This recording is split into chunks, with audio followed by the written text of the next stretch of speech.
I'm currently on Lord Howe Island in Australia, home to 14 species of seabird that I've never seen before. For the next 10 days, I have the absolute joy of exploring this island, of photographing those seabirds, and of course, bringing its story to you. Over 700 kilometres off the east coast of Australia lies Lord Howe Island, a small crescent-shaped paradise rising from the Tasman Sea. This remote volcanic remnant is home to some of the most extraordinary seabird colonies in the world. Each year, hundreds of thousands of birds return to its shores to breed, nest, and raise their young. And for a seabird photographer like myself, there's no place quite like it.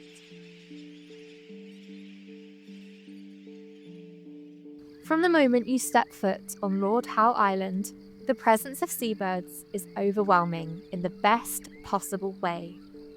They fill the skies and nest in the forests and seem woven into the very fabric of the island.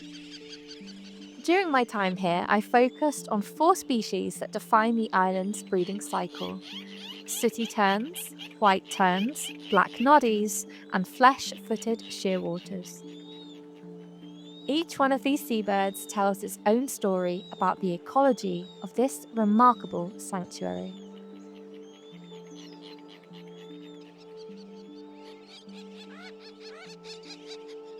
The Sooty Tern, or the wide-awake bird, is one of the island's most iconic species.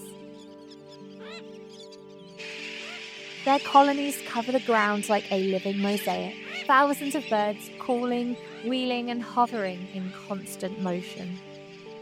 They nest directly on the open sand and grass, incubating one little egg for around 30 days before devoting 2 months to its precious chick once hatched.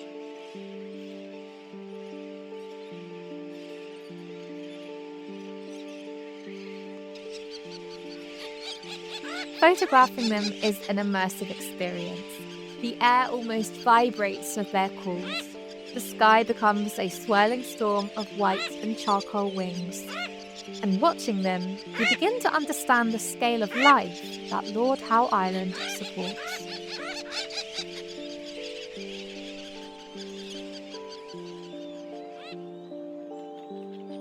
In contrast to the Sooty Tern colonies, the island's angelic white terns seem like creatures from a dream. Pure white and almost luminescent, they hover effortlessly on the warm sea breeze. Their nesting strategy is very unique and something I'd never seen before. They lay a single egg on the bare branches with no nest whatsoever. The chick, once hatched, balances precariously on its chosen perch, relying on remarkable instinct, very sharp claws, and the sheltered conditions of the island's trees.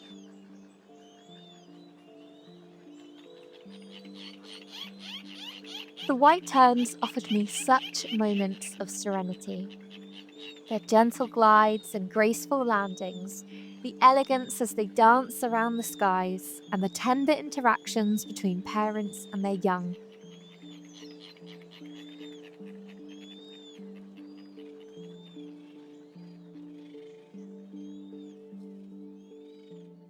Black noddies form some of the island's most visually striking colonies. Their sweet little cup-shaped nests, built from seaweed and plant material, cluster on tree branches like dark ornaments.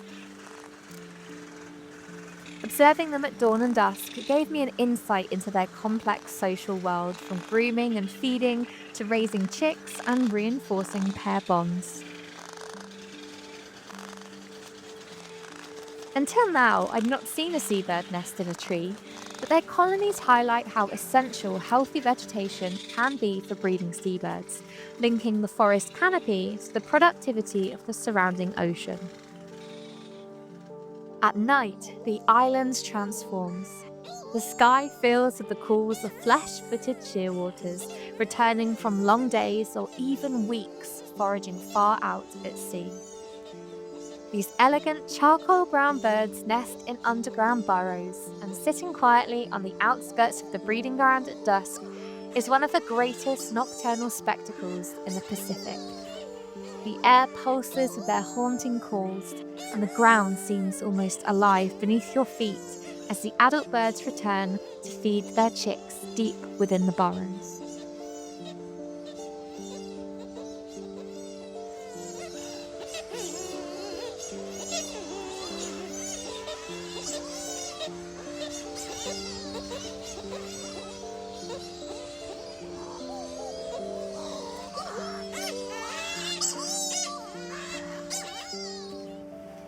Long before I ever set foot on Lord Howe Island, I'd seen a single photo of Bull's Pyramid, the world's tallest sea stack, a jagged spire towering over 550 metres out of the Tasman Sea.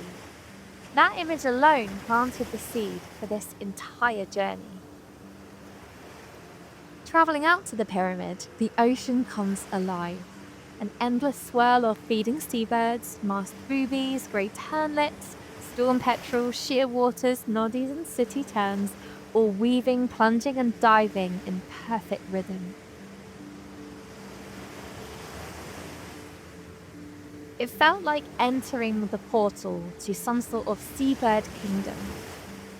And then the pyramid appears out of the haze on the horizon, towering, silent and somewhat eerie.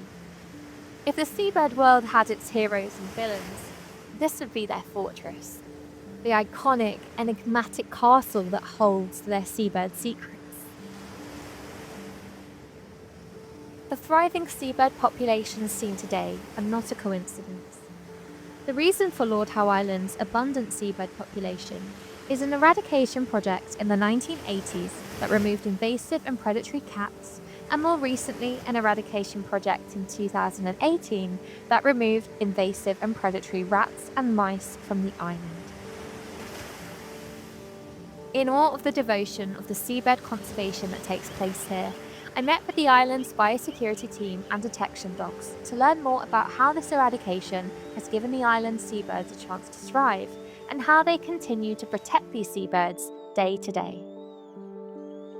The issue with Lord Howe Island is that even though we're part of New South Wales and Australia, we are geographically distinct from mainland Australia. So pretty much everything that's native or endemic on the mainland is a potential invasive threat to Lord Howe Island. So our main challenge is to protect our borders from all of those species which may come here and detriment to the impact on the environment here. With regards to the seabirds, obviously we have annual migratory patterns to the island as well. And one of the key concerns for the island is the movement of avian influenza to the islands, and so we have a very, very sort of good and sort of robust monitoring system in place to ensure that we are able to deal with that if it arrives here. In terms of biosecurity theory, we're in a border and sort of post-border biosecurity situation. So we are reacting to things coming to our border. So our border is considered to be any mainland ports of departure. So our main ones are Port Macquarie. So we have the supply ship coming from there. Obviously Sydney, Newcastle, Gold Coast as well. We get flights coming in from those places. So we as a team, we manage the risk pathways to the island. And the way we do that is using our biosecurity detection teams. So they're all authorised officers under the Biosecurity Act to be able to carry out those inspections at our ports of entry here. And we do that using detection dogs. So the dogs are primarily trained to smell rodents. So following on from the REP, the Rodent Eradication Project, rodents is one of our greatest threats because they are so highly mobile and highly invasive that if they came back on here, we would struggle to potentially manage that if they came on here. So they're primarily rodent dogs, but there's a couple of them are now trained on snakes and reptiles, and then we've just had a new dog who is in the early days of training for ants, invasive ant species. To better understand the deeper story behind Lord Howe Island seabirds, I spoke with island ecologist and world-renowned naturalist Ian Hutton.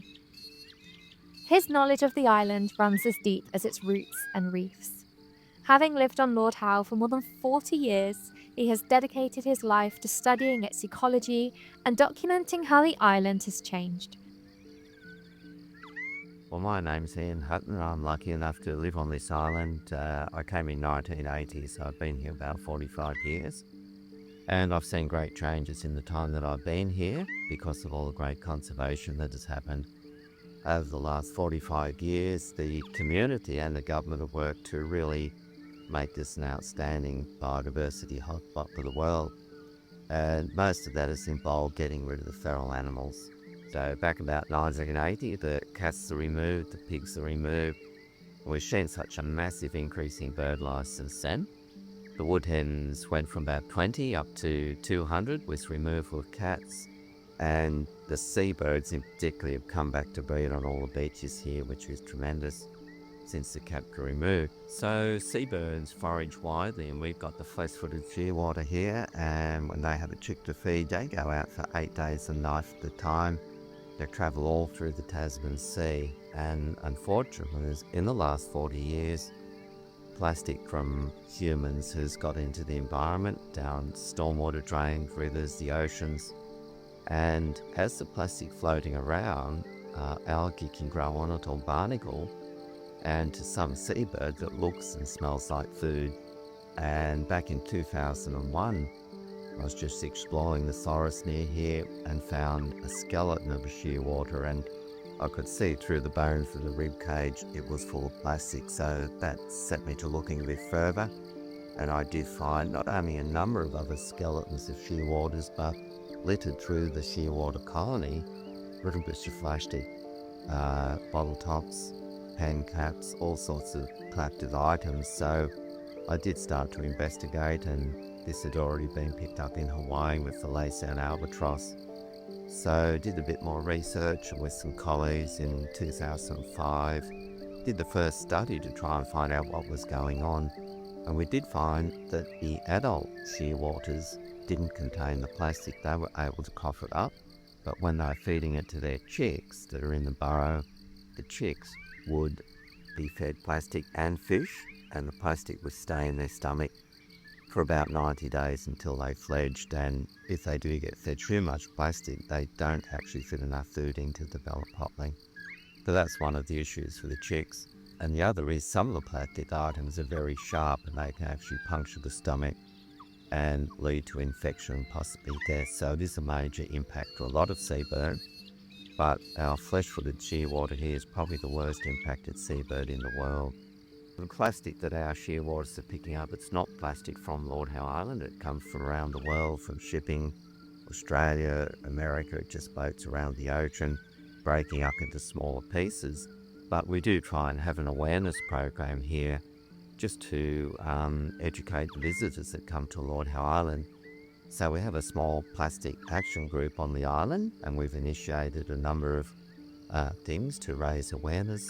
One is the plastic bins on the beach so that people can pick up beach plastic and deposit it in these bins. It's an awareness, and people realise, oh, there is plastic in the ocean, and it's reaching even World Heritage Lord Howe Island. And we take those bins and every few weeks have a workshop at the museum with locals and tourists. So we sort that plastic debris into different categories. It could be commercial, domestic, industrial, fishing, and we count all the bits in different categories, and we enter that on a national database being run around Australia for about 20 years. So having that information, it gives data on what types of plastic are ending up here, and that may be tools for governments or lobbyists to push for changes. So beach plastic bins have been a big initiative, but also our plastic action group has gone round to the lodges here and asked them if they would provide a backpack or shopping bag so that their guests don't have to take a plastic bag from a shop. And also most of the lodges here have voluntarily made changes like no plastic drinking water supplied to get.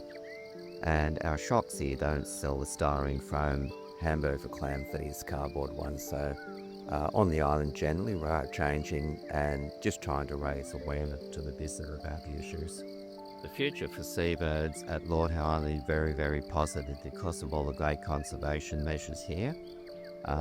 In the last 40 years, all seabird numbers are increasing dramatically, and Lord Howe Island will then be a haven for seabirds being able to breed in safety, where they may be diminishing on other islands due to human threats, development, population. But we still have to be mindful there are world threats that we can't influence here at Lord Howe Island except through education. One of those is the plastic, and the other, of course, is climate change. With climate change, it could mean fish, food reserves, the seabirds are going to move around and things. So we do try and raise people's awareness to that issue as well.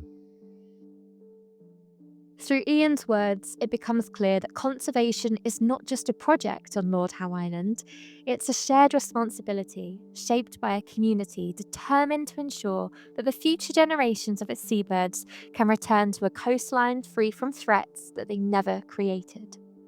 What also became clear on the island is that the seabirds are not just isolated creatures. They're part of an intricate system connecting the ocean currents, the forest ecosystem, and the island's volcanic geology. And woven into that cycle is the island community itself. The people of Lord Howe are deeply connected to their seabirds, protective, attentive, and genuinely in awe of the life that surrounds them. Their commitment is felt everywhere, from biosecurity and conservation to the everyday respect and protection shown for the creatures that they share their home with. For anyone seeking to photograph seabirds in a truly unique setting, Lord Howe Island sits just 2 hours off the Australian mainland and offers an experience unlike any other.